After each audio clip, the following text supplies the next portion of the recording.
환영합니다. 여러분의 마음 이곳에서 풀고 가세요. 솔직히 말해볼까요? 며느리에게 뭐 하나 해주면 당연하다는 듯이 받고 감사하단 말 한마디도 없고 명절마다 와서 손 하나 까딱 안 하고 전화도 먼저 안 하고 연락하면 저 바빠요 한마디로 끝낼 때 속으로 이런 생각 안 드셨나요? 대체 내가 뭘 그렇게 잘못했나? 어디서부터 이 관계가 틀어진 걸까? 내가 시어머니 노릇 그렇게 못했나? 저도 그런 고민을 한두 번 해본 게 아닙니다. 정말 애써봤습니다. 비싼 선물도 해보고 밥도 해주고 명절 일도 대신해봤어요. 근데요, 어쩔 땐 아예 안 하는 게 낫겠다 라는 생각도 들더군요. 내가 뭘 해도 며느리의 마음은 닫혀있고 관계는 더 멀어지고. 그런데요, 반대로 우리 시어머니 진짜 좋아요. 어머니가 있어서 결혼 생활이 훨씬 편해요. 이런 말을 듣는 시어머니도 분명히 있더라고요. TV 속 얘기가 아닙니다. 실제로 며느리들끼리 모이면 친정 엄마보다 시어머니가 더 좋다고 말하는 경우도 있어요. 도대체 뭐가 다를까요? 그 시어머니들 뭘 잘해서 그런 걸까요? 돈을 많이 줘서? 간섭을 아예 안 해서? 말을 안 섞어서? 아닙니다. 정답은 딱 5가지 행동에 있습니다. 며느리들이 우리 시어머니 최고예요. 진짜 존경스러워요. 결혼하길 잘했다는 생각이 들어요. 이런 말을 하게 만든 진짜 시어머니들의 공통된 5가지 행동. 지금부터 하나씩 알려드리겠습니다. 오늘 주제가 마음에 드신다면 구독과 좋아요 눌러주세요. 여러분의 마음을 안아주는 좋은 컨텐츠로 보답하겠습니다. 첫 번째 유형. 아들 편이 아니라 공정한 어른이 되어주는 시어머니. 그날은 평범한 일요일이었습니다. 며느리는 부엌에서 땀을 뻘뻘 흘리며 저녁 준비를 하고 있었고 제 아들은 거실 소파에 늘 그렇듯 팔 베고 누워 TV만 보고 있었죠. 처음엔 그냥 그랬습니다.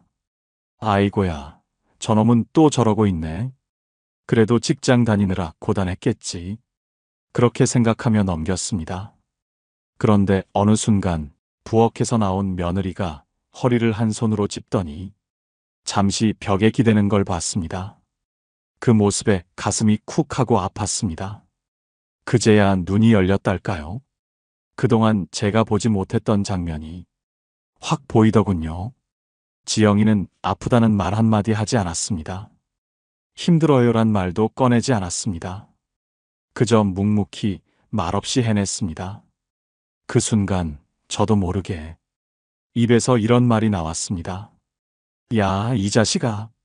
소파에만 퍼져 있지 말고 지영이 좀 도와. 안 보이냐? 혼자 저러고 있는 거. 아들이 놀라서 저를 쳐다보더군요. 그리고 그 옆에서 며느리가 절 보는 눈빛이 잊혀지질 않습니다. 감동이었습니다. 그 눈빛엔 놀라움도 있었고 서운함을 품고 있다가 갑자기 위로받은 듯한 안도감도 있었어요. 그때 알았습니다. 며느리는 시어머니가 자기 편이 되어주길 바라는 게 아닙니다. 단지 공정하길 바라는 겁니다. 고대 로마의 철학자 세네카는 이렇게 말했습니다. 편애는 사랑이 아닙니다. 진짜 사랑은 누구에게도 치우치지 않는 정의입니다. 전 오랫동안 내 아들 편을 들어주는 게 당연한 거 아니야? 그렇게 믿고 있었습니다. 며느리도 내 딸처럼 대해라는 말도 사실은 아들 위주로 돌아가는 집에서 그럴듯하게 들리는 말이었죠. 그런데 시간이 지나면서 알게 됐습니다. 며느리는 시어머니의 편을 원하는 게 아닙니다. 그저 공정한 사람이길 바랐던 겁니다. 아들이 잘못했는데도 말없이 넘어가고 며느리 혼자 애쓰는 걸 보면서도 눈 감아줄 때 그 침묵은 이렇게 들립니다. 어머니는 결국 아들 편이시구나. 그 말이 마음속에 박히면요. 그 다음부터는 어떤 말도 위로가 안 됩니다. 밥을 차려줘도 선물을 줘도 이미 마음은 닫혀버립니다. 그날 이후 저는 아들에게 더 자주 말했습니다. 내가 해야 할 일은 밖에서 돈만 버는 게 아니다. 지영이 힘들면 네가 먼저 움직여야 한다. 처음엔 어색해하던 아들도 요즘은 먼저 설거지를 하고 저녁에 같이 장도 봅니다. 며느리도 그런 아들의 모습을 보며 예전보다 훨씬 더 살갑게 저를 대합니다. 제가 며느리에게 준 건 별게 아니었습니다. 단지 공정한 말 한마디. 그 한마디가 며느리의 마음을 열고 저와의 관계도 훨씬 가까워졌습니다. 여러분, 며느리는 내 편이 되길 바라지 않습니다. 그저 아들 편만 들지 말아달라고 딱 한 걸음 공정한 어른으로 서달라고 바랍니다. 아들을 혼낼 줄 아는 시어머니, 그건 며느리에게 보석 같은 어른으로 보입니다. 그리고 그 어른다움이 며느리의 존경을 부르는 첫걸음이 됩니다. 두 번째 유형, 명절의 감옥에서 꺼내주는 시어머니. 명절이 다가오면요, 어느 순간부터 저조차 마음이 무거워지더군요. 차례상 준비, 음식 장만, 청소며 설거지까지. 정작 명절인데도 누구 하나 쉬지를 못합니다. 그런데 저는 그 명절 스트레스가 며느리에게는 2배로 더 무겁다는 걸 정말 한참 뒤에야 알았습니다. 그 다음 명절부터 저는 바꿨습니다. 며느리에게 직접 말했죠. 이번엔 너희끼리 편하게 쉬어. 음식은 간단하게 하고 힘들면 시켜 먹자. 그 말을 들은 며느리 눈이 동그래졌습니다. 그리고는 조용히 말했어요. 정말요? 어머니, 정말 감사합니다.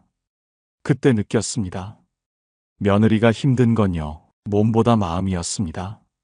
그런데요, 그때 제가 스스로에게 던졌던 질문이 있었습니다. 왜 나는 며느리에게 이렇게까지 시켜야 한다고 생각했을까? 그 이유는 단순했습니다. 우리 집은 원래 이랬으니까. 그 원래라는 말이 며느리의 명절을 무겁게 만들고 있었던 겁니다. 그런데 이제는 세상이 달라졌습니다. 예전에는 며느리가 시댁에 충성하는 사람처럼 여겨졌습니다. 하지만 지금은 며느리도 자기 인생을 사는 하나의 어른입니다. 명절의 의미는 바뀌지 않았지만 명절을 보내는 방식은 바뀌어야 합니다. 정성이 중요한 게 아니라 사람이 남는 명절. 그게 진짜 가족이 되는 길 아닐까요? 심리학에서는 이런 걸 역할 스트레스라고 부릅니다. 가족 안에서 자신에게 기대된 역할을 거부하지 못할 때 생기는 불안과 긴장이죠. 며느리는 명절마다 안 하면 눈치 보이고 해도 인정 못 받는 역할을 반복합니다. 그래서 점점 명절은 감정의 감옥이 되어가는 겁니다. 예전에 넝쿨째 굴러온 당신이라는 드라마에서요, 아들이 직접 제사 음식 장만하며 며느리에게 오늘은 쉬어라고 말하는 장면이 나왔습니다. 그 장면이 방영됐을 때 댓글 수천 개가 달렸습니다. 우리 집은 저런 거 상상도 못해요. 보고만 있어도 눈물 나요. 드라마인데도 위로가 되네요. 왜 그 장면이 그렇게 사람들 마음을 울렸을까요? 현실에선 보기 힘든 장면이기 때문입니다. 여러분, 며느리에게 명절은 행복한 날이 아니라 검사받는 날처럼 느껴질 수 있습니다. 이건 왜 이렇게 했니? 그건 원래 이렇게 해야지. 우리 집은 늘 이랬어. 이런 말들이 겹치면 며느리는 그 집에서 마음 둘 곳을 잃습니다. 그럴 때 시어머니 한마디가 며느리의 명절을 감옥에서 쉼터로 바꿔줄 수 있습니다. 괜찮아. 안 해도 돼. 이 말 한마디면 충분합니다. 그건 게으름을 허락하는 말이 아니라 사람을 존중하는 말입니다. 며느리는 그 말 한마디로 당신을 다시 보게 됩니다. 그리고 조용히 마음을 엽니다. 세 번째 유형. 우리 집 며느리가 아니라 한 사람으로 대하는 시어머니. 며느리 둘을 두고 살다 보니 참 많이 비교하게 되더군요. 아니, 비교하고 싶지 않아도 자꾸 마음이 그쪽으로 흘렀습니다. 첫째 며느리는 정리가 잘 되어 있고 말도 예의 바르고 살림도 깔끔하게 합니다. 딱히 트러블도 없고 늘 조심스럽게 저를 대하니 이런 며느리면 어디 가서 욕 안 먹겠다 라는 생각도 들었습니다. 근데 어느 날 문득 그 아이가 저랑 같이 밥을 먹으면서 계속 제 눈치를 살피는 걸 느꼈어요. 제가 뭐라고 말할까? 어떻게 반응할까? 표현은 하지 않지만 늘 저에게 맞춰야 한다는 긴장이 깔려 있었던 거죠. 그걸 보고 나서 제가 혼잣말로 이렇게 중얼거렸습니다. 이렇게까지 조심해야 할까? 내가 그걸 원한 건 아닌데. 그리고 그런 저를 완전히 다른 결로 자극한 사람이 있었습니다. 바로 둘째 며느리였죠. 둘째 며느리는 자기 스타일이 뚜렷한 아이입니다. 정리도 본인 기준대로 하고 식사 준비도 집안 분위기도 늘 자유롭고 자기 식대로 움직입니다. 솔직히 말해서 처음엔 속에서 열불이 날 때도 있었습니다. 아니, 왜 이렇게 마음대로야? 우리 집 며느리인데 기본은 좀 맞춰야 하는 거 아니야? 말은 꾹 참았지만 눈빛과 말투, 뉘앙스에서 제가 얼마나 답답해하고 있는지 다 드러났을 겁니다. 그걸 느꼈던 걸까요? 어느 날 둘째 며느리가 조심스럽게 말하더군요.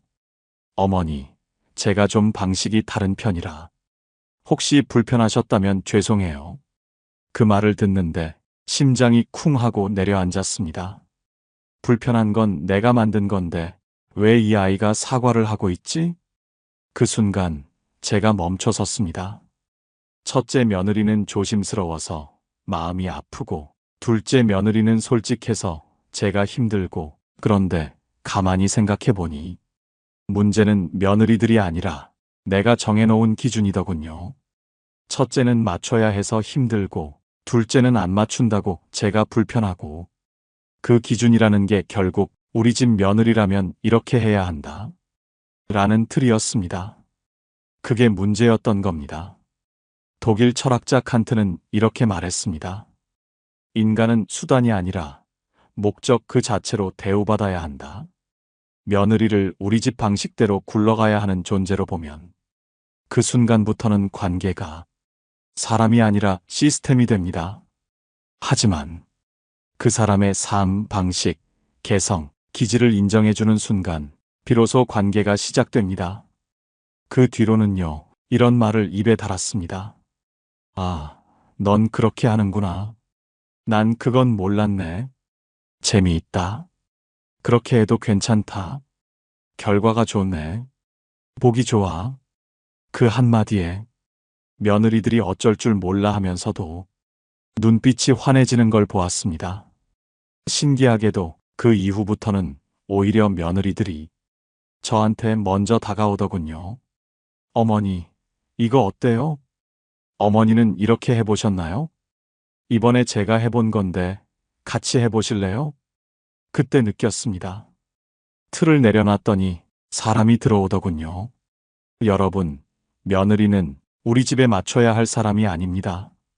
누구의 아내이기 전에 자기 삶을 살아가는 고유한 인격체입니다. 그걸 인정해주는 순간 며느리는 시어머니를 편한 사람이라고 느끼게 됩니다. 틀에 맞추려 하지 마세요. 틀을 내려놓는 순간 사람이 보이기 시작합니다.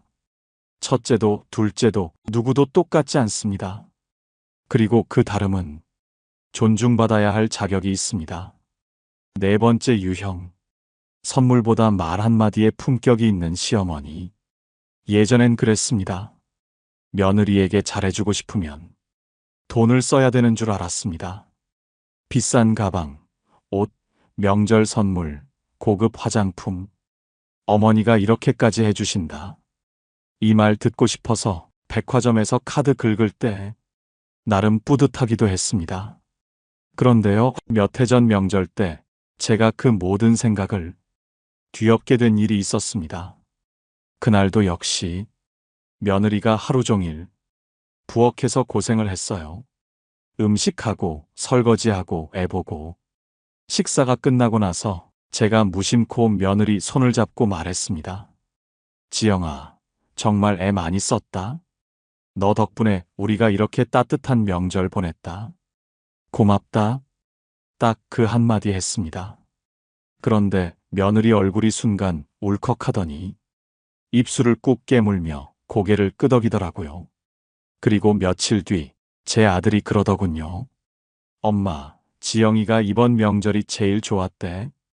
어머니가 그렇게 말해주신 게 너무 감동이었다고. 그 말을 듣는데 가슴이 찡했습니다. 가방도 아니고 용돈도 아니고 딱 그 한마디. 그게 며느리한테는 제일 큰 선물이었던 거예요. 심리학자 마셜 로젠버그는 이렇게 말했습니다.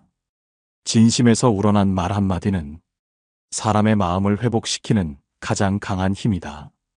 사람은요, 내가 한 수고를 누군가 정확히 알아봐 줬다. 라는 느낌이 들 때 비로소 위로받습니다. 그게 사람의 마음입니다. 왜 그 말이 그렇게 컸을까요? 며느리도 알아요. 살림이란 게 원래 고된 거라는 걸요. 명절 음식이 힘들 수밖에 없다는 것도 압니다. 근데 그 수고를 알아주는 사람 없이 매번 당연한 듯이 넘어갈 때 사람 마음은 텅 비어갑니다. 그걸 단 한 줄의 말로 너 고생했어. 정말 고맙다는 말로 메꿔줄 수 있습니다. 말은 공짜지만 그 안에 담긴 진심은 귀합니다. 그 이후로 저는 선물보다 말을 더 신중하게 쓰려고 합니다. 무심히 던진 말 하나가 며느리를 서운하게 할 수도 있지만 진심이 담긴 한 문장은 며느리의 마음을 열게 할 수도 있다는 걸 이제는 알게 됐습니다. 여러분, 며느리와의 관계에서 돈보다 더 값진 게 있습니다. 그건 바로 말의 품격입니다. 수고했다, 고맙다, 내가 있어, 내가 편하다. 이 세 마디가 명절 음식보다 더 진하고 백화점 선물보다 더 오래 갑니다. 며느리는 그 말 한 줄을 기억합니다. 그리고 그 기억이 시어머니와의 관계를 따뜻하게 만들어줍니다. 마지막으로 한마디만 남기고 싶습니다. 품격 있는 말은요, 며느리의 마음을 움직이고 당신의 사람됨을 말해줍니다. 5번째 유형. 잔소리보다 믿음을 주는 시어머니. 며느리가 결혼하고 처음 시댁에 왔을 때였어요. 된장찌개를 끓이는데 된장은 너무 조금, 간장은 너무 많이. 도저히 그 맛이 날 수 없는 조합이었죠. 속으로 100번은 외쳤습니다. 아이고야, 저건 아닌데. 이러다 싱겁고 텁텁해서 못 먹겠네. 근데 그 순간 멈추질 못했어요. 입에서 한마디가 불쑥 나와버렸습니다.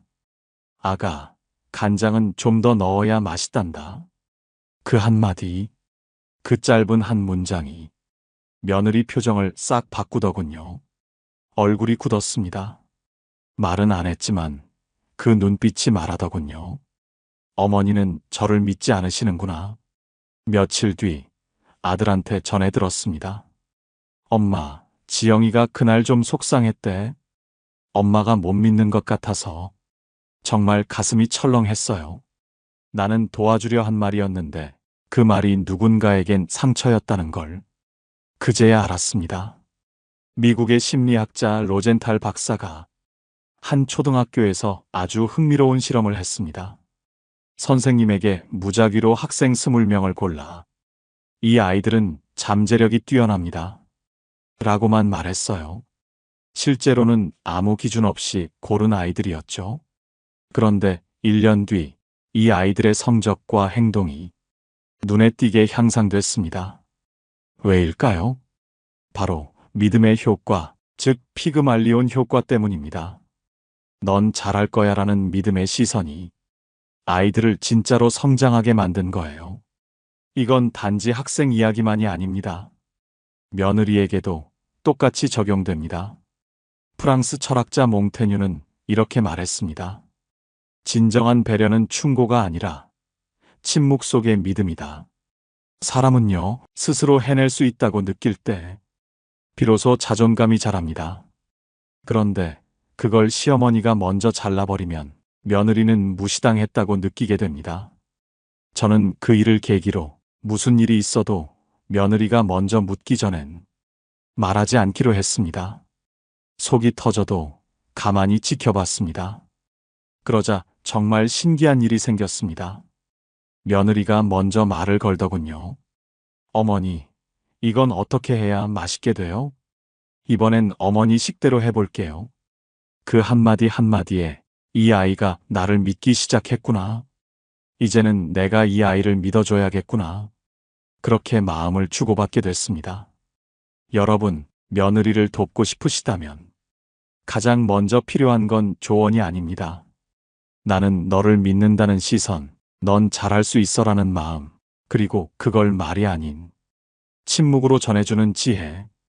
그게 바로 진짜 어른이자 좋은 시어머니의 시작입니다. 여러분, 우리는 참 복잡한 세대를 살고 있습니다. 부모님께는 끝까지 효도하느라 애썼고, 자식에게는 엄마, 아빠, 고맙다는 말 한마디 듣기도 조심스러운 세대. 부모를 부양한 마지막 세대이자 자식에게는 부양받지 못하는 첫 번째 세대. 이 말이 참 뼈 아프지만 그래서 더 현실적입니다. 그러니 이제는 우리 스스로를 더 귀하게 대해야 합니다. 시어머니니까 참아야지. 어른이니까 내가 먼저 이해해야지. 이 말 뒤에 마음을 너무 많이 눌러두지 마세요. 며느리와의 관계는 내가 얼마나 잘해주었냐보다 서로를 얼마나 사람답게 봐주었냐에 따라 달라집니다. 돈보다 말 한마디, 간섭보다 믿음 한 줌, 습관처럼 나온 잔소리보다 고맙다는 따뜻한 말 한 줄. 그게 며느리의 마음을 열고 여러분의 품격을 지켜주는 가장 깊은 힘입니다. 이제는 누구의 엄마, 누구의 시어머니가 아니라 그저 사람 대 사람으로 좋은 어른으로 기억될 수 있기를. 그게 결국 여러분도 편안해지는 길입니다. 오늘 영상을 보며 여러분은 어떤 생각이 드셨나요? 여러분의 경험과 생각을 댓글로 나눠주세요. 여러분의 이야기가 누군가에게 큰 위로와 깨달음이 될 것입니다. 오늘도 끝까지 시청해주신 여러분께 깊은 감사를 드립니다. 오늘 영상이 도움이 되셨다면 소중한 분들께 공유해 주시고 구독과 좋아요로 저를 응원해 주세요. 여러분과의 소중한 연결이 저에게 큰 힘이 됩니다. 오늘도 행복한 하루 되세요.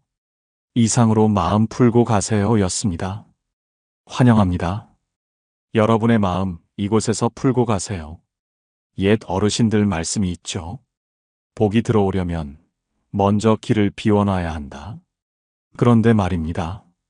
우리는 집을 정리한다고 정리했는데도 이상하게 일이 잘 안 풀리고 돈도 모이지 않고 사람들과의 관계도 자꾸 꼬일 때가 있습니다. 혹시 이런 경험 있으셨나요? 별일도 아닌데 기운이 쭉 빠지고 괜히 집에만 있으면 답답하고 가끔은 스스로가 왜 이렇게 무기력한지 답을 찾을 수 없을 때 말입니다. 사실 그 이유 여러분 집안에 있는 물건 때문일 수 있습니다. 풍수에서는 말합니다. 집에 두는 물건 하나하나가 사람의 기운과 운명을 바꾼다고요. 심리학에서도 같은 말을 합니다. 공간은 곧 마음의 거울이라고요.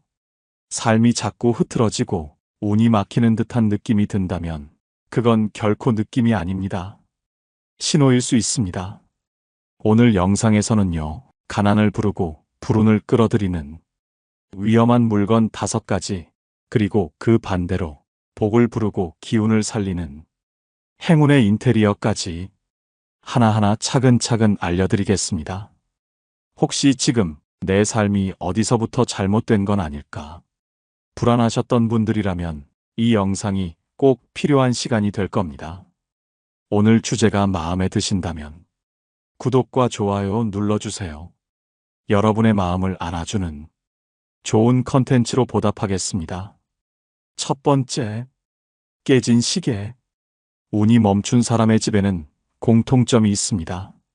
한번 상상해 보세요. 거실 한쪽 벽에 시계가 멈춘 채 걸려 있습니다. 몇 달이 지나고 몇 년이 지나도 그 시계는 늘 같은 시간만을 가리킵니다. 그 집에 사는 사람은 말합니다. 아, 저거 나중에 고쳐야지. 그 말이 몇 년째 반복됩니다.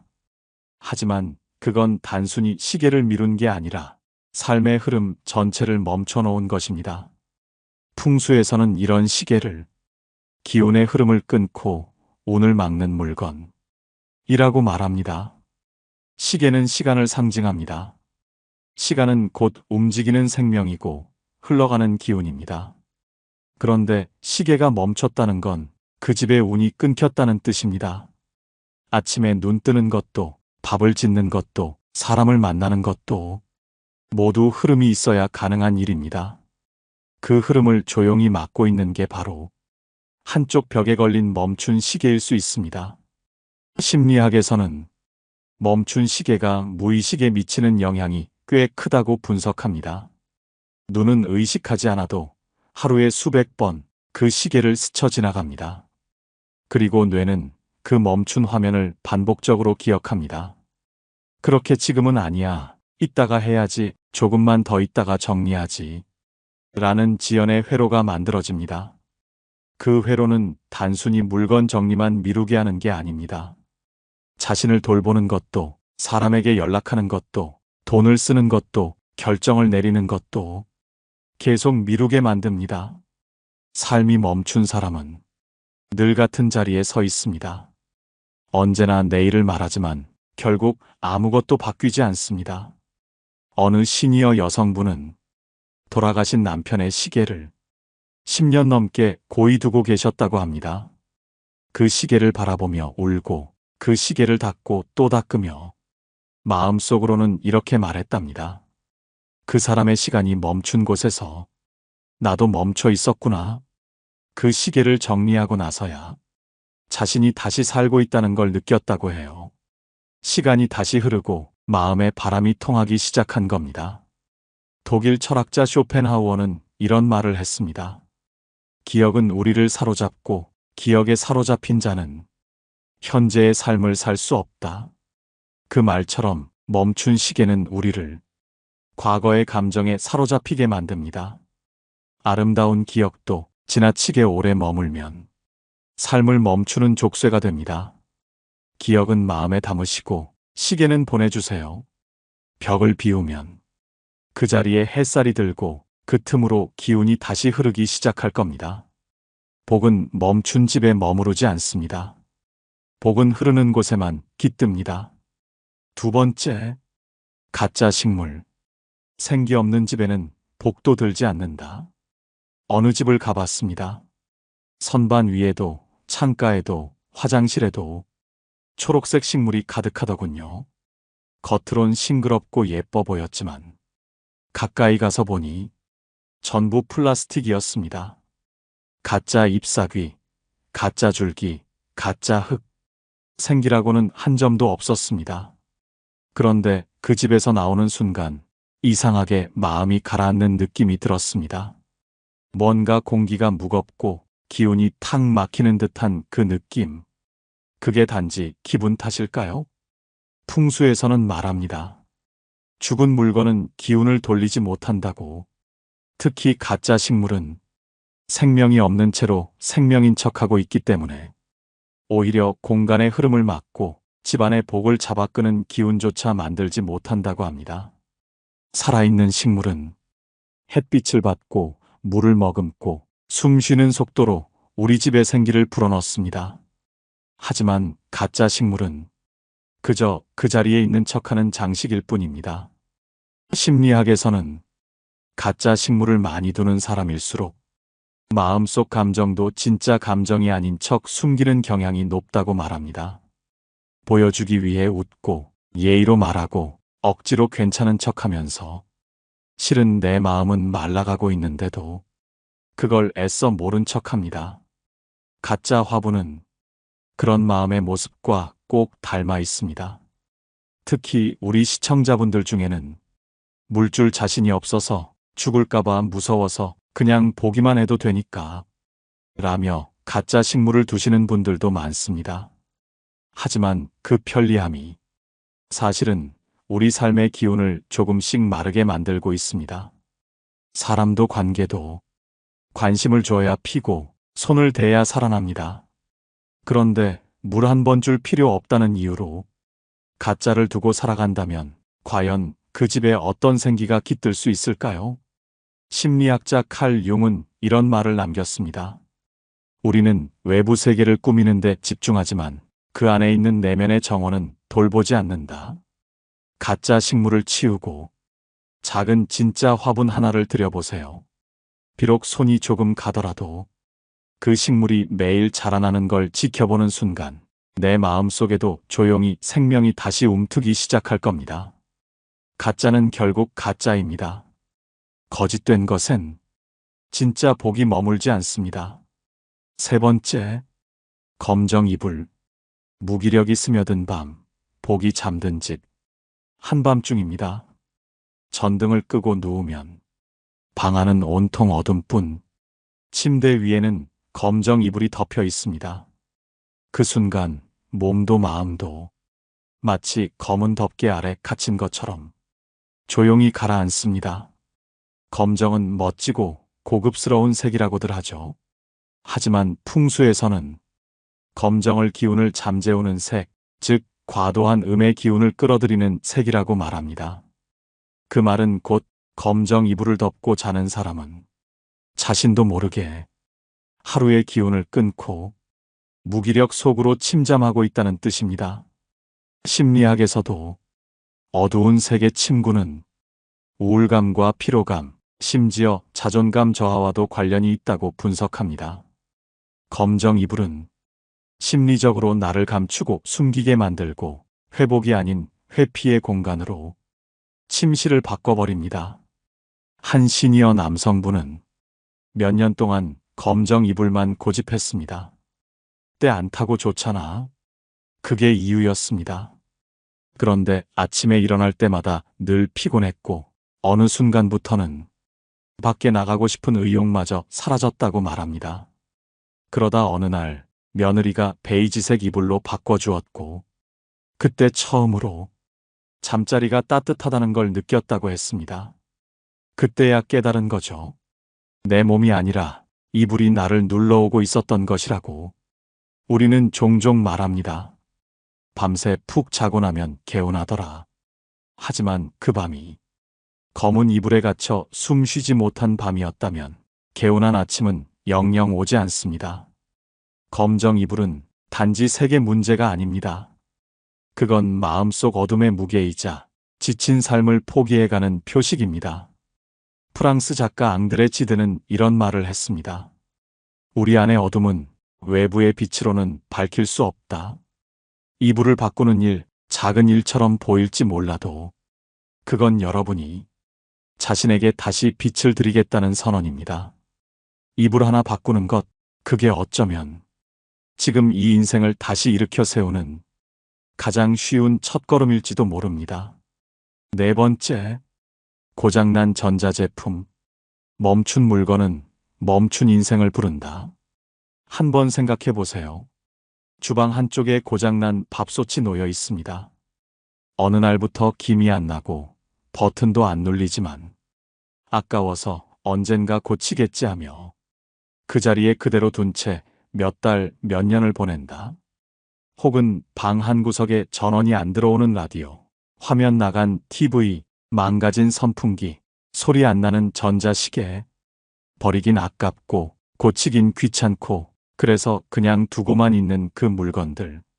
그게요, 단지 물건 하나쯤이 아닙니다.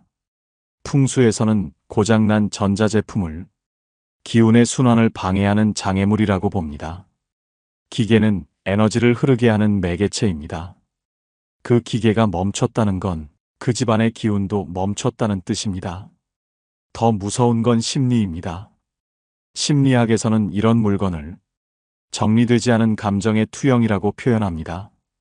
고장난 물건을 치우지 못하는 사람은 마음속 정리도 하지 못한 채 미루고 쌓아두고 묻어두고 사는 경우가 많습니다.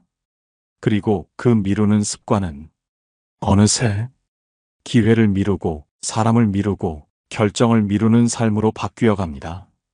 저거 나중에 정리해야지.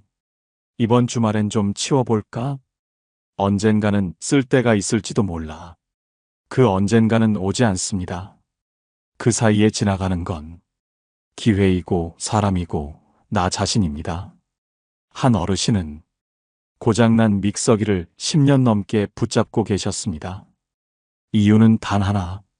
예전에 이걸로 손자 이유식 해줬거든. 그 말을 듣고 며느리가 조용히 묻습니다. 아버님, 그 손자 지금 군대 갔어요. 그 순간 어르신은 울면서 말했습니다.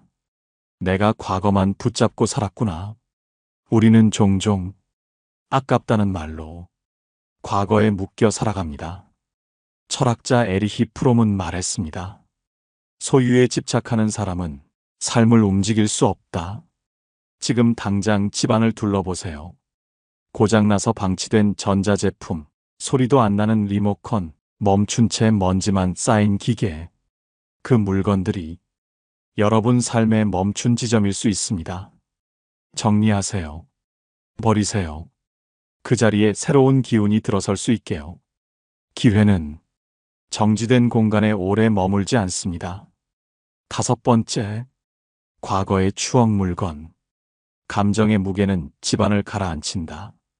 어느 집에 들어섰을 때 가장 먼저 눈에 들어온 건 낡은 옷장 위에 올려진 커다란 상자 하나였습니다. 그 안엔 돌아가신 어머니가 쓰시던 빗, 아버지의 오래된 반지, 빛바랜 흑백 사진 몇 장, 그리고 손글씨가 선명한 편지 묶음이 조용히 잠들어 있었습니다. 그 집 주인은 말했습니다. 이건 못 버려요. 그 시절에 내가 전부 들어있으니까요. 하지만 이상했습니다. 집 안 공기는 늘 눅눅했고 누가 들어서기만 해도 왠지 모르게 숨이 막히는 듯한 묘한 기운이 감돌았습니다. 풍수에서는 말합니다. 정리하지 못한 감정은 기운을 무겁게 만들고 그 무거움은 결국 사람의 몸과 마음까지 끌어내린다. 심리학에서도 이런 물건을 미련의 실체라고 부릅니다. 우리는 잊을까봐, 놓칠까봐, 다시는 돌아오지 않을까봐 그 기억을 물건에 매달아 두곤 합니다. 하지만 문제는 그 미련이 지금 이 순간의 삶을 붙들고 있다는 겁니다. 지나간 누군가와의 시간에 나 자신을 묶어둔 채 지금의 나를 살지 못하게 만드는 것이죠. 한 시니어 여성분의 이야기입니다. 20년 전 남편과 사별한 뒤 그가 마지막으로 입고 나갔던 외투 한 벌을 지금도 장롱 깊숙이 간직하고 계셨습니다. 가족 중 누구도 그 옷의 존재를 몰랐고 누군가 옷장 정리를 도와주겠다고 말하면 그분은 늘 이렇게 말하셨습니다. 그냥 둬요. 그 사람 옷인데 뭐. 그러던 어느 날 계절이 바뀌어 옷장을 정리하던 중 그 외투를 꺼내드는 순간 자신도 모르게 눈물이 왈칵 쏟아졌다고 합니다. 그리고 조용히 이렇게 말씀하셨습니다. 나는 그 기억을 간직한 줄 알았는데 사실은 그날의 감정 안에 그대로 갇혀 있었던 거였어요. 심리학자 브래드 쇼는 말했습니다. 추억은 마음의 선물이다. 하지만 그 선물을 계속 쌓아두기만 하면 그건 짐이 된다. 우리는 자주 기억은 소중하니까라고 말합니다. 하지만 정작 그 말 뒤에는 아직 놓지 못한 감정이 숨어 있습니다. 이제는 스스로에게 물어야 합니다. 그 기억은 지금의 나를 지켜주는가? 아니면 나를 조금씩 무너뜨리고 있는가? 기억은 마음에 품되 물건은 떠나보내야 합니다. 공간을 비워야 새로운 기운이 들어올 수 있고 삶은 다시 앞으로 흐르기 시작합니다. 방 한쪽 버리지 못해 쌓아둔 그 상자 하나를 정리하는 일이 어쩌면 여러분 인생에서 가장 용기 있는 선택이 될지도 모릅니다. 그 상자의 뚜껑을 닫고 햇살이 머무는 창가로 걸어가 보세요. 복은 과거에 머무르지 않습니다. 복은 지금 이 순간을 살아가는 사람에게만 옵니다. 그렇다면 이제 질문을 바꿔봐야 합니다. 불운을 부르는 물건을 비웠다면 그 빈자리에 어떤 기운을 들여야 할까요? 복을 부르는 공간에는 분명 몇 가지 공통점이 있습니다. 기운이 순환하고 마음이 편안해지고 사람이 다시 머물고 싶어지는 집. 지금부터는 행운을 부르는 인테리어 5가지를 하나씩 소개해 드리겠습니다. 첫 번째, 밝은 조명. 복은 밝은 길로 들어옵니다.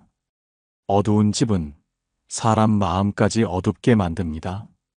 해가 떴는데도 커튼은 닫혀 있고 전등도 켜지지 않은 거실, 냉기처럼 내려앉은 침묵. 풍수에서는 말합니다. 빛이 없는 공간엔 기운이 돌지 않고 기운이 돌지 않는 곳엔 복도 머물지 않는다. 하지만 어쩐지 우리 마음은 자꾸 그 어두운 데에 익숙해져 버립니다. 불 하나 켜는 게 아깝고 조명 하나 밝히는 게 귀찮고 그러다 보면 어느 순간 집도 삶도 사람도 점점 음침해집니다. 심리학에서는 낮에도 집이 어두운 사람일수록 무기력과 우울감에 더 쉽게 노출된다고 합니다. 빛이 부족한 집에서는 우리의 뇌조차 기다림이 아니라 포기 쪽으로 기운다고도 하죠.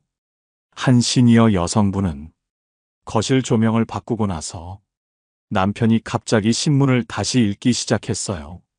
이런 말을 하셨습니다.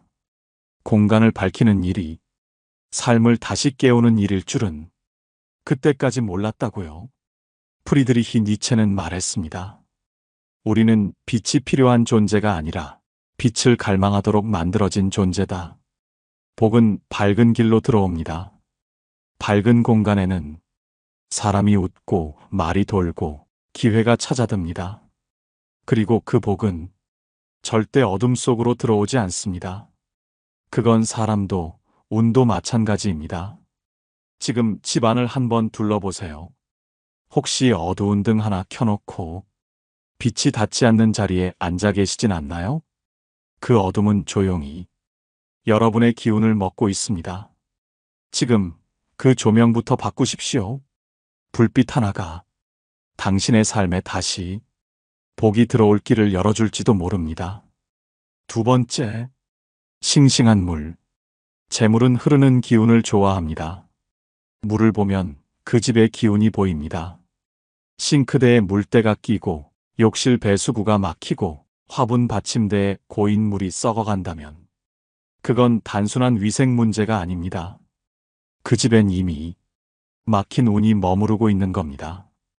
풍수에서 물은 재물, 감정, 순환을 상징합니다.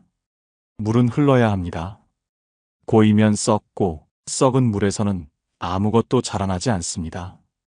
집 안에 흐르는 물이 맑고 싱싱해야 재물도 돈도 기운도 그 흐름을 따라 들어오는 법입니다. 그런데 이상하게도 물 관리에 무심한 집이 많습니다. 말라붙은 수경식물, 화장실 수전 밑에 고인 물방울, 싱크대에 하루 종일 놓인 그릇물. 그런 집은 보통 돈도 감정도 인간관계도 제자리 걸음입니다. 심리학에서는 물을 돌보는 습관이 있는 사람일수록 감정 관리도 스트레스 해소도 훨씬 잘한다고 말합니다. 물은 뇌파를 안정시키고 심리적 여백을 만들어주는 힘이 있거든요. 즉, 흐르는 물이 있는 공간엔 사람도 숨 쉴 틈이 생깁니다. 실제로 어떤 분은 매일 투명한 유리 그릇에 물과 꽃잎 한 장을 띄워두는 습관을 10년 넘게 이어오고 계셨습니다. 그분은 말합니다. 그 물이 흐르면 내 마음도 흐른다. 동양 철학에서는 물은 모든 것을 이기되 다투지 않는다고 말합니다. 묵묵히 흐르고 순하게 스며들면서 모든 것을 이깁니다. 노자는 이렇게 말했죠. 가장 부드러운 것이 가장 단단한 것을 이긴다. 지금 집안에 물이 있는 공간을 떠올려 보세요. 싱크대, 욕실, 화분 받침대, 식탁 위 유리병. 그 물이 지금 흐르고 있습니까? 아니면 고여 있거나 말라 있습니까? 재물은 흐름을 좋아합니다. 멈춘 집엔 돈도 기운도 찾아오지 않습니다. 작게라도 좋습니다. 유리컵에 물 한 컵, 창가에 투명한 병 하나, 그 안에 민트 한 줄기라도 넣어보세요. 그 작은 물이 여러분의 집 안에서 복이 들어올 길을 다시 열어줄 겁니다. 세 번째, 고운 천. 공간의 기운은 결로 흐릅니다. 한번 집 안을 둘러보세요. 커튼, 소파 커버, 식탁보, 방석, 이불, 모두 천으로 된 것들입니다. 그런데 그 천들이 거칠고 누렇게 바랬고 쓸쓸하게 구겨져 있다면 그 집은 이미 기운의 결이 흐트러져 있는 집입니다. 풍수에서는 천을 단순한 소재가 아니라 기운을 담아내는 그릇으로 봅니다. 왜냐하면 천은 공기를 머금고 공기는 기운의 통로가 되기 때문입니다. 고운 천은 공간을 감싸 안습니다.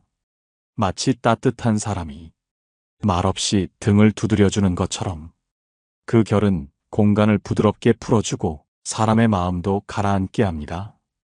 반대로 오래된 커튼, 찢어진 쿠션, 때 탄 이불을 그대로 두고 사는 집은 삶을 대충 살아가는 기운이 가득한 집입니다. 심리학에서도 말합니다.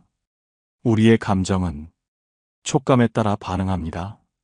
손끝으로 만지는 느낌, 눈으로 보는 부드러움, 그 모든 것이 무의식 속 안정감을 만들어줍니다. 한 시니어 부부는 거실 커튼을 린넨으로 바꾸고 나서 말다툼이 줄었다고 말합니다. 공간이 따뜻해지니 말투도 부드러워졌다고요. 프랑스 철학자 볼테르는 말했습니다. 삶은 견딤이 아니라 감싸 안음이다. 그 말처럼 살아간다는 건 매일 닿는 그 결 속에 우리 마음을 담아내는 일일지도 모릅니다. 천은 바꾸기 쉽습니다. 하지만 그 효과는 큽니다. 커튼 하나, 이불 하나만 바꿔도 공간의 기운은 전혀 달라집니다. 지금이라도 집안 곳곳에 천을 한번 만져보세요. 그 결이 나를 감싸주고 있는지 아니면 나를 닳게 만들고 있는지. 복이 들어오는 집은 바로 그 결이 부드럽고 따뜻한 집입니다. 네 번째, 손님용 찻잔. 열린 마음이 복을 부릅니다.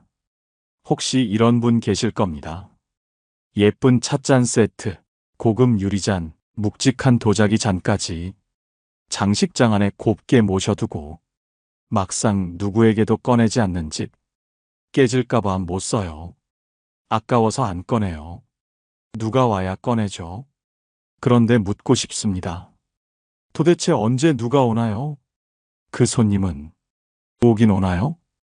풍수에서는 집안에 열린 기운이 있어야 복도 사람도 기회도 들어온다고 말합니다. 그런데 찻잔을 장식처럼 모셔두기만 하는 건 마음을 닫아둔 것과 똑같습니다. 심리학에서는 실제로 자주 쓰지 않는 물건일수록 무의식적으로 내 일상은 특별하지 않다 라는 낮은 자기평가와 연결된다고 분석합니다. 즉, 나는 이 예쁜 잔을 쓸 만큼 귀한 하루를 살고 있지 않다. 이런 메시지를 매일 자기 자신에게 보내는 겁니다. 한 시니어 여성분은 오래된 장식장 안에 예쁜 찻잔을 아무도 꺼내 쓰지 않았습니다. 그런데 어느 날 혼자 차를 마시겠다고 그 찻잔을 처음 꺼내요.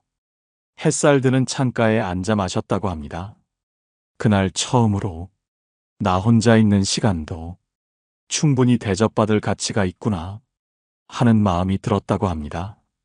철학자 파스칼은 말했습니다. 인간의 위대함은 작은 것에 품위를 담을 때 드러난다. 찻잔 하나는 사소해 보입니다. 하지만 그 찻잔을 꺼낼 줄 아는 사람은 사람을 맞을 준비가 된 사람이고 복을 들릴 준비도 된 사람입니다. 손님용 찻잔 그냥 꺼내두세요. 누가 오지 않아도 괜찮습니다. 내가 나에게 대접하는 하루, 그것만으로도 복은 이미 그 집 문턱을 넘고 있을지 모릅니다. 다섯 번째, 현관 거울. 복을 비추는 건 결국 나의 얼굴입니다. 현관에 거울 두면 복이 나간다. 어르신들 중엔 이 말 한 번쯤 들어보신 분 많으실 겁니다. 복이 들어오다가 거울에 반사돼서 다시 튕겨나간다는 거죠. 맞는 말입니다. 하지만 반만 맞는 말입니다. 거울은 방향이 중요합니다. 현관문을 정면으로 마주보게 두면 들어오는 복이 반사되어 나간다는 건 풍수에서도 경고하는 내용입니다. 하지만 거울을 옆으로 기운이 흐르는 벽에 사람이 자신을 비춰볼 수 있는 위치에 둔다면 그건 반사가 아니라 정돈이고 환영이고 복을 맞이하는 예의가 됩니다. 풍수에서는 현관은 기운이 들어오는 문이고 거울은 그 기운을 조율하는 도구라고 말합니다. 즉, 복을 튕겨내느냐, 복을 정성스럽게 맞이하느냐는 거울의 방향과 쓰임에 달린 문제입니다. 심리학에서는 하루 중 집을 나설 때 자신의 얼굴을 마주보고 나간 사람일수록 감정 조절 능력이 높고 사회적 관계도 원활하다는 결과가 있습니다. 한 시니어 여성분은 현관 옆에 거울을 두고 나서 외출할 때마다 제 얼굴을 다시 한번 보게 됐어요.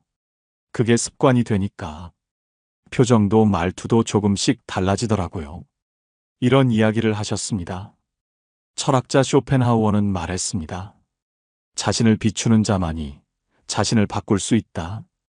현관에 거울을 둔다는 건 복을 반사시키려는 게 아니라 복을 맞이하기 전에 내 마음과 표정을 준비하는 행위입니다. 거울이 무서운 건 복을 내쫓아서가 아니라 내가 어떤 얼굴로 세상에 나가는지를 적나라하게 보여주기 때문입니다. 그러니 이제는 무조건 피하지 마시고 지혜롭게 배치하세요. 거울을 문 옆 벽에 들어올 때 나를 마주볼 수 있는 자리에 조명 하나 밝히고 그 앞에 화분 하나만 놓아도 공간은 완전히 달라집니다. 복은 어둠 속에 오지 않습니다. 복은 준비된 사람의 얼굴을 보고 들어옵니다. 오늘 우리는 집 안에 조용히 숨어있던 물건들이 우리 삶을 어떻게 흔들고 있었는지를 함께 들여다봤습니다. 겉으로는 아무렇지 않아 보이지만 그 안에는 멈춘 감정, 묶여버린 시간, 말하지 못한 마음이 그대로 쌓여 있었습니다. 물건을 정리한다는 건 공간을 치우는 게 아니라 내 마음을 다시 정돈하는 일입니다. 살다 보면 복이 들어오지 않는 것 같고 운이 나를 피해가는 것 같고 삶이 자꾸만 무거워질 때가 있습니다. 그럴 때 우리는 흔히 사람을 원망하고 상황을 탓하지만 가장 먼저 바꿔야 할 곳은 바로 내가 머무는 이 집, 내가 숨 쉬는 이 공간일지 모릅니다. 불운을 부르는 물건을 비우고 행운을 맞이하는 기운으로 바꾸는 것. 그건 단순한 인테리어가 아니라 삶의 방향을 바꾸는 선택입니다. 지금 이 순간 집 안 어딘가에 묵은 기운이 있다면 용기 내어 정리해 보세요. 내가 바뀌면 공간이 바뀌고 공간이 바뀌면 삶의 흐름도 기운도 달라집니다. 복은 멀리 있는 것이 아닙니다. 복은 지금 여러분의 집 문턱 앞에서 그저 들어올 틈을 기다리고 있을 뿐입니다. 그 문을 열어줄 사람은 바로 여러분 자신입니다. 오늘 영상을 보며 여러분은 어떤 생각이 드셨나요? 여러분의 경험과 생각을 댓글로 나눠주세요. 여러분의 이야기가 누군가에게 큰 위로와 깨달음이 될 것입니다. 오늘도 끝까지 시청해주신 여러분께 깊은 감사를 드립니다. 오늘 영상이 도움이 되셨다면 소중한 분들께 공유해 주시고 구독과 좋아요로 저를 응원해 주세요. 여러분과의 소중한 연결이 저에게 큰 힘이 됩니다. 오늘도 행복한 하루 되세요. 이상으로 마음 풀고 가세요 였습니다. 환영합니다. 여러분의 마음 이곳에서 풀고 가세요. 혹시 주변에 이런 사람 있지 않나요? 계산할 때마다 묘하게 슬쩍 빠지는 사람. 늘 다음번엔 내가 살게 라고 말은 하지만 그 다음은 절대 오지 않는 사람. 처음엔 뭐 한두 번 그럴 수도 있지 하고 넘어갑니다. 하지만 만날 때마다 이런 식이면 이제 슬슬 짜증나고 속이 상하지 않나요? 더 황당한 건 이 사람은 절대 미안해하지 않는다는 것. 오히려 당당한 태도로 비싼 메뉴를 시키고 밥을 다 먹고 나면 와, 오늘 정말 잘 먹었다. 그 한마디로 끝. 여러분, 이런 사람과 계속 만나야 할까요? 오늘 밥값 안 내는 사람들의 심리와 이들이 결국 어떤 최후를 맞는지 알려드리겠습니다. 이 영상을 끝까지 보시면 인간관계를 어떻게 정리해야 할지 명확해질 것입니다. 오늘 주제가 마음에 드신다면 구독과 좋아요 눌러주세요. 여러분의 마음을 안아주는 좋은 컨텐츠로 보답하겠습니다. 첫 번째, 돈이 없어서가 아니라 마음이 없는 사람. 정말 돈이 없어서 밥을 안 사는 걸까요? 정말 형편이 어려운 사람이라면 애초에 약속 자체를 피하기 마련입니다. 괜히 부담을 줄까봐 신경이 쓰이니까요. 하지만 밥값을 안 내는 사람들은 다릅니다. 약속을 잡으려 하면 골프를 간다고 합니다. 이번 주말은 해외여행이라 시간이 없답니다. 카톡 프사에는 명품 가방이 걸려 있습니다. 며칠 전엔 고급 호텔에서 찍은 사진도 보입니다. 그런데 정작 친구들과의 밥값은 절대 내지 않습니다. 어쩌다 한두 번이면 이해할 수도 있습니다. 그런데 이상하게도 계산할 때만 되면 조용합니다. 밥은 잘 먹고 비싼 메뉴도 거침없이 고릅니다. 그리고는 와, 오늘 정말 잘 먹었다. 그 한마디로 끝입니다. 이 사람들 돈이 없어서 그런 게 아닙니다. 본인에게 쓸 돈은 넘쳐납니다. 골프비, 명품 가방, 해외여행에는 돈을 씁니다. 그런데 친구에게 밥 한 끼 살 돈은 없습니다. 문제는 돈이 아니라 태도입니다. 이들은 공짜가 당연해진 사람들입니다. 남이 밥 사는 걸 호의로 여기지 않습니다. 그저 당연한 일처럼 받아들일 뿐입니다. 그리고 이상할 정도로 당당하기까지 합니다. 왜 이런 사람과 거리 두어야 할까요? 이런 사람들은 절대 변하지 않습니다. 처음에는 한 번쯤은 넘어가야지 생각하지만 이들에게 한 번쯤이란 없습니다. 이번에도 넘어가겠지? 하며 계속 반복됩니다. 심리학에서는 이를 사회적 기생 행동이라 합니다. 자신의 이득을 위해 타인의 자원을 지속적으로 이용하면서도 이를 문제라고 인식하지 않는 태도를 말합니다. 이들은 미안해하지도 않습니다. 오히려 상대가 내는 것이 당연하다고 여깁니다. 그러다 어느 순간 이렇게 생각이 듭니다. 이 사람, 혹시 나를 만만하게 보는 걸까? 맞습니다. 이런 사람들은 상대를 이용할 뿐입니다. 친구를 대하는 것이 아니라 자신의 편의를 위해 대하는 것입니다. 시간이 지나면 이들은 결국 주변을 잃습니다. 공짜 밥을 먹을 수 있는 사람이 사라지고 자신을 챙겨주던 사람들도 떠나갑니다. 그러고 나서야 후회하지만 이미 늦었습니다. 프랑스 철학자 몽테뉴는 말했습니다. 어떤 행동이든 계속 반복되면 결국 그 행동이 그 사람의 본성이 된다. 한두 번이 아니라 매번 그러는 사람이라면 그것은 단순한 실수가 아니라 그 사람의 본성입니다. 처음엔 다들 모른 척 넘어갑니다. 하지만 사람들은 결국 다 기억합니다. 저 사람 밥 한 끼도 안 사는 사람이야. 이 이미지가 한 번 박히면 돌이킬 수 없습니다. 공짜 밥을 좋아하는 사람의 마지막은 같습니다. 사람들이 하나둘 떠나고 결국 혼자 남게 됩니다. 이제는 이런 사람들에게 더 이상 속지 마세요. 적당한 거리두기를 시작해야 할 때입니다. 두 번째, 손은 비싼 메뉴로, 지갑은 싼 메뉴로. 한두 번이면 이해할 수도 있습니다. 하지만 매번 이런다면 이야기가 달라집니다. 남이 계산할 때는 한우, 랍스터, 고급 초밥을 시킵니다. 하지만 본인이 낼 때는 김밥, 컵라면, 편의점 도시락을 선택합니다. 처음에는 대수롭지 않게 넘어갑니다. 그럴 수도 있겠다고 생각합니다. 그런데 이런 일이 반복되면 어느 순간 마음속에 의문이 생깁니다. 혹시 일부러 그러는 걸까? 약속 장소를 정할 때부터 눈치가 보이기 시작합니다. 한우 먹을래? 라고 물으면 좋지 하며 환하게 웃습니다. 하지만 본인이 낼 차례가 되면 오늘은 간단하게 김밥이나 먹을까? 하며 분위기를 바꿉니다. 이쯤 되면 속이 답답해집니다. 더 기막힌 건 그렇게 싼 걸 먹고도 생색을 낸다는 것입니다. 오늘은 내가 샀으니까 다음엔 내가 사야지. 정말 얄미운 순간입니다. 이런 사람들은 심리학적으로 비용 회피 성향이 강한 경우가 많습니다. 자신에게 돈을 쓰는 건 아깝지 않지만 남에게 쓰는 돈은 최대한 줄이려 합니다. 그러면서도 얻어먹는다는 자각조차 없습니다. 즉, 이득을 보는 것은 좋아하지만 손해를 보는 것은 절대 못 참는 성향입니다. 처음에는 모릅니다. 하지만 시간이 지나면서 주변 사람들은 하나둘 등을 돌리기 시작합니다. 저 사람 얻어먹을 땐 비싼 걸 시키는데 자기가 살 땐 꼭 싼 걸로 정하더라. 계산할 때만 되면 유난히 간단한 메뉴를 찾더라. 난 저 사람한테 얻어먹은 적이 한 번도 없네.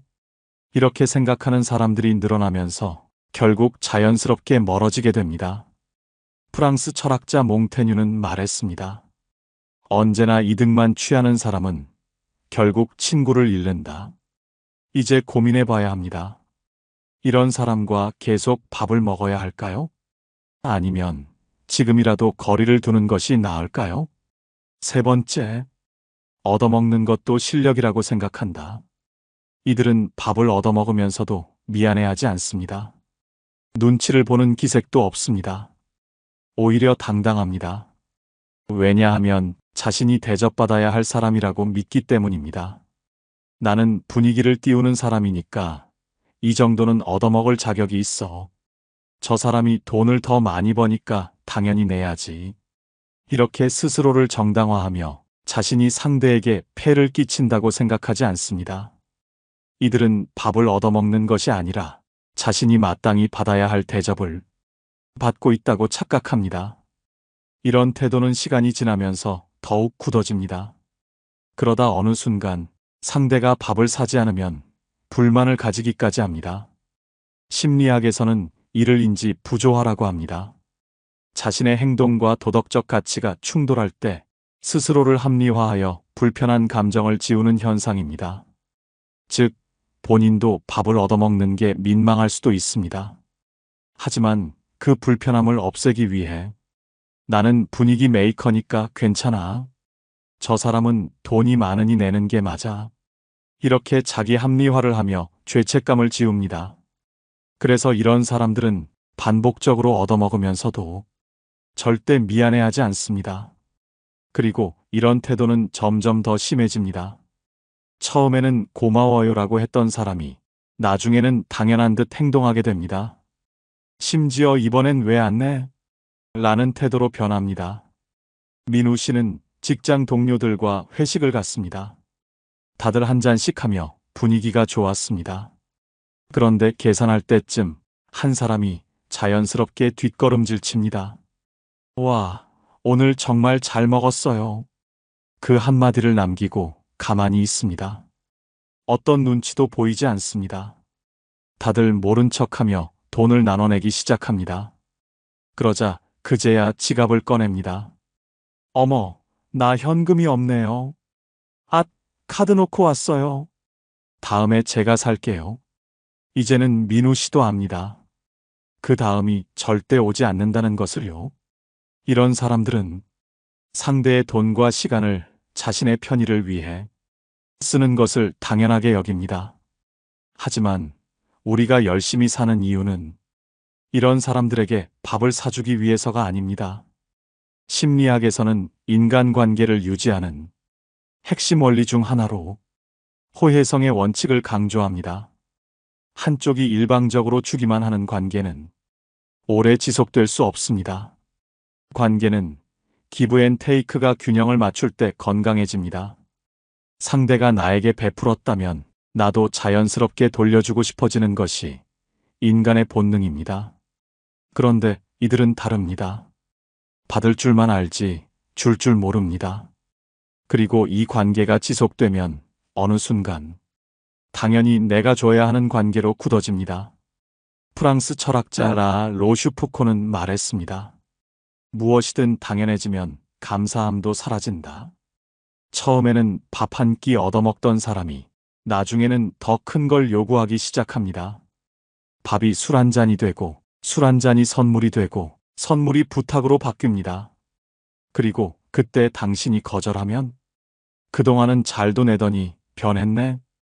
이런 말이 돌아올 겁니다. 왜냐하면 이들에게 당신의 호의는 배려가 아니라 권리처럼 여겨졌기 때문입니다. 이제는 한 번쯤 생각해 봐야 합니다. 이 관계를 계속 유지할 필요가 있을까요? 아니면 지금이라도 정리해야 할까요? 네 번째, 한 번 냈을 뿐인데 평생 산 줄 안다. 이들은 자신이 얻어먹은 건 싹 잊어버립니다. 하지만 한 번이라도 계산했던 적이 있다면 그 기억만큼은 절대 잊지 않습니다. 아, 나도 전에 샀잖아. 내가 언제 한 번 샀었잖아. 그 언제 한 번이 도대체 몇 년 전인지 주변 사람들은 아무도 기억하지 못합니다. 이들은 단 한 번의 지출을 평생 간직합니다. 그러면서 자신이 나는 계산을 자주 하는 사람이라고 착각합니다. 반면 자신이 얻어먹은 수십 번의 밥값은 기억에서 흔적도 없이 사라집니다. 왜 이런 현상이 생길까요? 심리학에서는 이를 선별적 기억 편향이라고 합니다. 자신에게 유리한 경험은 또렷하게 기억하지만 불리한 경험은 쉽게 잊어버리는 경향을 말합니다. 즉, 자신이 밥을 샀던 적은 기가 막히게 기억하면서도 수십 번 얻어먹었던 일은 머릿속에서 지워버리는 것입니다.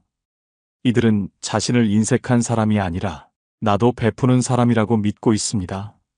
그러니 당연히 죄책감도 없습니다. 이들은 절대 스스로를 돌아보지 않습니다. 내가 한 번 샀으니 이번에도 내가 사야지. 지난번에 내가 커피 샀으니까 이번에도 내가 밥 사. 이런 식으로 한 번의 지출을 평생 채권처럼 여깁니다. 이런 관계가 반복되면 어떻게 될까요? 결국 당신이 밥값을 계속 부담하는 쪽이 됩니다. 왜냐하면 그들은 이미 나는 샀으니 이제 너 차례 라고 생각하고 있기 때문입니다. 이들에게 밥값은 번갈아 내는 것이 아니라 한 번 내고 오랫동안 얻어먹을 수 있는 투자입니다. 혜진 씨는 오랜만에 친구들과 점심 약속을 잡았습니다. 음식을 다 먹고 계산하려는데 친구가 갑자기 이렇게 말합니다. 아, 저번에 내가 커피 샀잖아. 이번엔 네가 내. 순간 당황스러웠습니다. 지난번 커피는 4,000원, 오늘 점심은 3만 원짜리였습니다. 그 차이를 모르는 걸까요? 아니면 모르는 척하는 걸까요? 혜진 씨는 결국 조용히 밥값을 계산했습니다.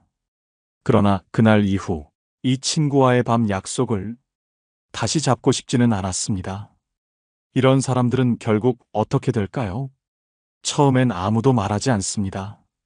그저 조용히 피할 뿐이죠. 그러다 어느 날 문득 깨닫습니다. 이상하네. 예전엔 밥 먹자고 먼저 연락 오던 사람이었는데. 하지만 이제 아무도 연락하지 않습니다. 그제야 다급해집니다. 내가 뭘 잘못했지? 이런 사람들의 특징은 자기가 왜 멀어졌는지 절대 모른다는 것입니다. 다들 변했어. 정이 없네. 내가 분위기도 띄우고 재밌게 해줬는데 요즘 사람들은 너무 각박하다니까? 하지만 변한 건 당신이 아닙니다. 공짜로 얻어먹는 게 쌓이면 언젠가 계산서를 받아들 날이 옵니다. 그 계산서는 돈이 아니라 사람으로 청구됩니다. 한 명씩, 두 명씩 조용히 사라지죠. 그리고 마지막까지 남아있던 당신마저 그 사람을 떠나게 될 것입니다. 왜일까요? 이런 사람과 함께하면 결국 나도 지쳐갑니다. 처음에는 그냥 넘어갔지만 어느 순간부터 밥 먹자는 말이 부담스럽습니다. 돈 때문이 아닙니다. 이 관계가 불공평하다는 걸 알게 됩니다. 만날 때마다 내가 지갑을 열어야 한다는 생각이 듭니다. 상대는 당연하다는 듯 행동하고 나는 점점 불편해집니다. 이렇게 계속되면 결국 관계가 무너질 수밖에 없습니다. 이제는 고민해야 합니다. 이 관계를 계속 유지해야 할까요? 심리학에서는 이를 사회적 교환 이론이라고 합니다. 사람들은 무의식적으로 관계에서 주고받는 균형을 따집니다. 한쪽이 계속 받기만 하면 반대쪽은 점점 지쳐갑니다. 그렇기에 이런 관계는 오래 갈 수 없습니다. 로마 철학자 세네카는 말했습니다. 호의는 받을수록 빚이 되고 결국 부담이 된다. 계속 얻어먹기만 하던 사람들은 어느 순간 아무도 남지 않은 걸 깨닫습니다. 이제 선택해야 합니다. 계속 빚만 쌓이게 둘 것인가, 아니면 지금이라도 정리할 것인가. 이렇듯 밥값을 내지 않는 사람의 최후는 처참합니다. 새로운 사람을 만나도 관계가 오래가지 않습니다. 기존 친구들은 하나둘 멀어지고 직장에서는 선배들이 더 이상 챙겨주지 않습니다. 후배들조차 속으로 무시하기 시작합니다. 왜 이렇게 될까요? 사람들은 사소한 행동 하나로 상대를 평가합니다. 특히 돈이 오가는 순간 그 사람의 본성이 드러납니다. 밥 한 끼 사는 걸 아까워하는 사람은 배려도 책임도 의리도 결국 아까워할 가능성이 높습니다. 신뢰는 이런 사소한 것에서 무너집니다. 처음엔 한두 번쯤은 괜찮겠지 하고 넘어갑니다.